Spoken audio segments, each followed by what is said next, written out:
Welcome to the Sage Seer Podcast, everyone. This is a little insight into our world. And today we are introducing ourselves, and in particular, Sue Royle, who is the sage of our Sage and Seer collaboration. So welcome, Sue. Good How are you? morning.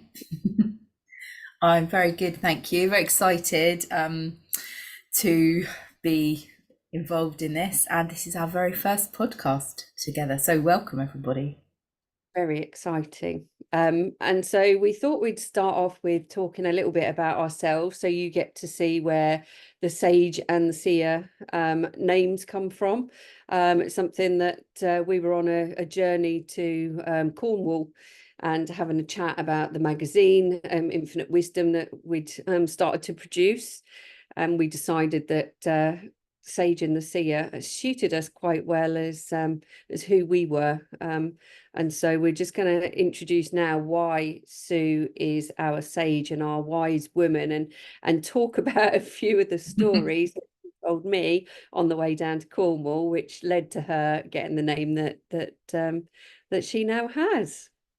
So one of the things that I want to start with, Sue, because this made me laugh, was the onion poultices. I don't know if you just like I will to elaborate. give us a lead in, and then maybe start off with that story. So thank you, Sharon, for that introduction. So really, I think, as Sharon said, we were doing a bit of a working road trip, and a lot of my inspiration and my writing and ideas comes from when I have time in nature. So as she said, the Sage and Seer were born. And on our journey, chatting in the car, there's never a dull moment, I was regaling stories of my childhood. So it's funny how you forget these things until you have a moment to think and simply be relaxed and chatting. But during my childhood, a lot of the remedies that me and my sister had from my lovely mum were quite unusual, to say the least. And my sister could, when she had coughs, she could often be seen walking around the house with onion poultices hanging around her neck. And in particular, I had a gymnastic competition when I was younger and had really bad flu. But mum said, don't worry. And she made up a bowl, like a massive big Pyrex dish of cayenne pepper dissolved in this bowl. And my sister came downstairs and said, oh my God, you're not going to make Sue drink all that, are you? So it was actually to inhale. And once I'd done that, I actually won a medal at my gymnastics competition. So these things really do work. So we thought this was normal because we didn't know any different, but I was sharing the story with Sharon on our journey. Yeah, and it was a case of, you thought it was normal. I was thinking, that's definitely not normal, but I'd obviously had my own share of stories. But it's like, that's where your wisdom has come from, and where your interest in everything that you do now was sparked from a really early age from your mum. And I believe your granny before her as well was very into sort of alternate and holistic medicines, and you yeah, shared so she many stories. I've yeah, got a she was list. very much an influence. But we're talking kind of early 70s. This is very much something that she didn't really speak about. She just shared some of her wisdom, and obviously this has come down through the generations, but only speaking to my mum sort of in recent months have I learnt all the things. My grandmother used to see things and was very spiritual, and my mum thinks that she's not, but she is. She always knows things. She's very intuitive, and obviously was very interested in batch remedies. This is back in the early 70s, and all of these wonderful remedies, crushed raw garlic and raw honey, Alexander technique, all of these things came into play as children. And equally, we were used to go to Ickwill Bury as children, me and my sister, and do yoga there, forage, eat. We were guided by the people that worked there to select beautiful things from the garden and just eat them. So I think it's been ingrained more than I realised until I spoke to Sharon, and she said, this is so interesting. But when you grow up with it, I think it's just normal. Absolutely. So you said it was the age of 6 that you were doing your yoga sessions, and you've obviously gone on to become a yoga instructor yourself. So it obviously had some impact back then in very early days. It's like I hadn't heard of yoga until sort of like my teens, and I joined the gym, and I went to my first yoga class, and it was a case of, right, stand on your head, do this, do that, and I'm like, but obviously the yoga we do now is, or that you teach in our retreats and things, is so much different. So what was the yoga like when you were 6? What sort of things were you doing then compared to what you teach now? It was from my memory, because it was so long ago. It was all outside, which definitely was a big influence, as anyone that knows me knows that I love being outside. So it was all outside. I remember it was mats on this huge lawn and things like downward facing dog, balancing, quite fun stuff because it was for children, but really beautiful, and definitely has left a lasting impression. And my love with yoga it's grown from that, but there was a gap in my teens where I was interested in other things, didn't pursue that avenue as much, and I think it was horses, then boys, in that order, and then went back to yoga. So I studied and attended yoga for a long time, and then decided to do my teacher training, but I wasn't actually going to teach. I was just doing it for knowledge.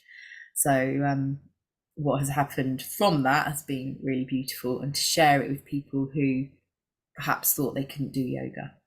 So I teach very gentle restorative hatha, nidra, which is yogic sleep, just for anyone that's not sure. We had some beautiful people attending a retreat a few weeks ago, and they thought yoga nidra before bed was going to be quite active, so explained it's to calm the nervous system and to help promote a beautiful night's sleep. Yeah, when they all knew that they were going to be lying on a yoga mat, all snuggled up with pillows and blankets, they were quite happy to in their pajamas. in their pajamas. Yeah. With lovely face masks and lovely essential rose oil and candles. Yeah, it was very magical. So you got a lot of new yoga nidra fans after that, I think. Yeah, so. hopefully. Definitely. Thank you. And one thing I know as your friend is you are fairy obsessed. And I know that you've told me a story about your obsession with fairies growing up. So I don't know if you want to share that with our beautiful podcast listeners. Thank you. I was really lucky. I had a really magical childhood. I've grown up with C.S. Lewis, Lion, the Witch and the Wardrobe, the Flower Fairies, the Fire Fairies, and my imagination, I think, is definitely born from those early experiences. So the Flower Fairies are just beautiful, and I've introduced them into my recent circles that I'm running, and just bringing in as well with that all the plant medicine and the wonderful beauty aroma of the flowers around us and nature around us. And something that's so beautiful that I always remember as well is the Fire Fairies. So I've got the book here, which for those of you that are watching can see the treasury of children's stories, and the particular story that I'm referring to is Through the Fire by Mary de Morgan, and that stuck with me, well, right up till now, at the ripe old age of 53. So it's it's definitely something that's influenced my writing, my imagination, and is very close to my heart. Yeah, and I know that a lot of the work that we do and retreats we run, fairies and magic come into it a lot, don't they? Because we're both on a similar vein when it comes to that sort of thing, making things as magical as possible for the people that come along. Yes, definitely. Right. So I'm just looking here at herbal teas, homemade yogurts, and rose perfumes. So I know that that is featured heavily in your childhood as well, and I've experienced your adult version of rose perfume over the last couple of weeks. Yeah, definitely. I think we all at some point probably tried to make rose perfume as children and left the petals in to go soggy and mushy and not smell particularly good. So with recent months, I've actually been on a beautiful journey with a plant wisdom course and also a flower essences course. And it turns out that you strain the petals out and you leave the water in, but not in the mushy, with the mushy petals, which smells absolutely amazing. And it's got all the beautiful energies and vibrations of whichever plants and flowers you've chosen. I've recently made one that Sharon's spoken about, which was chamomile, rose and lavender. So it's got those beautiful energies, and also added some essential oils to just enhance the beautiful fragrance of Nice. nature herself. Yeah, So yes, and Mum used to make, Sharon was referring to the yogurts. She used to make yogurts. We had a yogurt making machine as children, and we used to have raw honey in, or fruit in the yogurts, and making herbal teas, drying mint from the garden, whatever really was out there, chamomile, flowers. So yeah, I have really grown up with this, and it's taken me probably till now to actually realize how influential that was, and I am very grateful for that. It's just amazing. And it wasn't until we were chatting on that car journey, I'm like, well, you can see where it all comes from now. And it was like you were remembering more and more stories and things were coming. And we were talking about the magazine and how we were going to launch that and the things that we were going to write in it. And you said, oh, I used to write poetry quite a lot when I was younger, and I've just started writing it again. And so poetry has been something that we've started to share within our magazine and our membership as well. And I don't know if you've got a story that links back to your poetry days from your childhood. I have. When I was at school, we often at the end of the month or the end of the term, in my house, all of the people within that said, "Oh, we need some more house points. Can you write a quick story, poem, article in your commonplace books?" Again, showing my age here. So I would whip up a poem. I thought it was completely normal to be able to write a poem quite quickly, and hand it in, get the and receive the said house points, which would put us in the lead. And that was something that I did on a regular basis, really. And I think as a child, you just think it's normal. You just do it. But I've realised as an adult, actually, it's a beautiful gift to have. And I have actually got a poem here to share, or a little something I wrote probably about a few years ago. So if you'd like me to, I'm happy to share that. Yes, please. That'd be beautiful. Thank you. So, are you sitting comfortably? Yes, This one I've called Imagination, and I thought it was very relevant to today. As a child, I would spend every possible waking moment outside and barefoot, if I could get away with it. This was so I could truly feel nature's rhythm and breathe in her energy, her beat.